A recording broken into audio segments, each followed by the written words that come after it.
Greytown, New Zealand is approximately 17,000 kilometres from the UK, the birthplace of all things Tweed.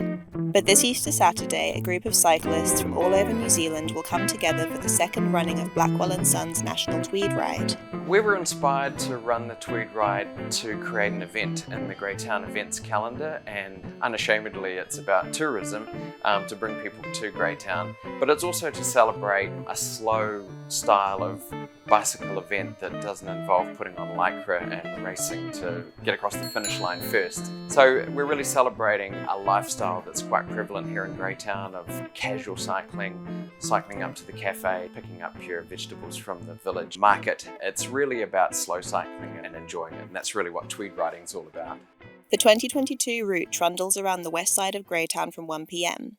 You can download a spectator map to find out the best places to see the riders. The Tweed Ride is really just part of the event. People like the chance to dress up in something that they don't usually wear. They also love the fact that we've got an after-ride party, which is called a knees up. They get a gin martini at the end of their ride as a reward and a little high tea. So it's very much a country jaunt, English afternoon tea, Downton Abbey style of event that people don't get the chance to do very often, but we do it here in Greytown once a year.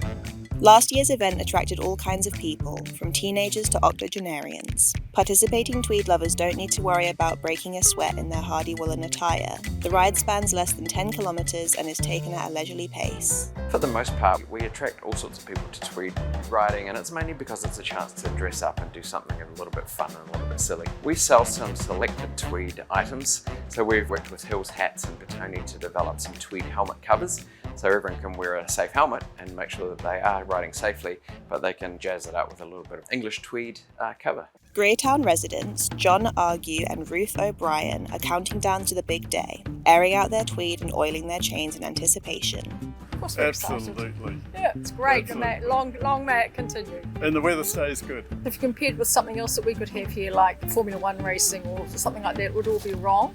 Whereas here is a fairly small shopping precinct. Yeah, it's walkable distance. And the rail trail, of course, has been a great boon for the local residents as well as visitors. It's easy, it's picturesque, it takes you down to the old railway station, which is still being used and follows an old line. I just think it's perfect. Tweed has been part of John and Ruth's lives since they were young. Well, I looked at, found some little photos somewhere in a box just recently where my mother had dressed me up as a little kid, and it certainly looked like I had a bit of tweed on there. I would have been about 3 or 4. Well, my father always had a tweed jacket, and I know when I was working I had a tweed jacket just because that fashion had come back round again. So, yeah, tweed's a great fabric. Blackwell & Sons is the only shop in the Southern Hemisphere selling traditional English hand-built Pashley bicycles, as well as restoring old bikes themselves in Greytown. A lot of people are finding bikes in their garages that they haven't ridden for 20, 30, 40 years, or it might have been belonged to a parent or grandparent.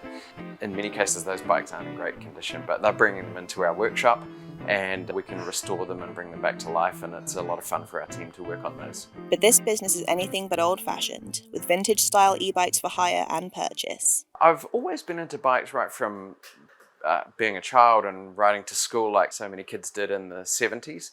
And I think it's just a good way to get around, and it seems to be more relevant now that we live in an age where we're concerned about climate change and we want to make sure that our carbon footprint is as low as possible. Cycling is just a natural way of fulfilling that kind of goal.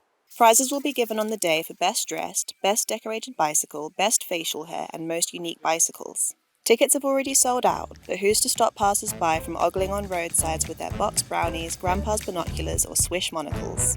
Ellie Franco, Local Focus.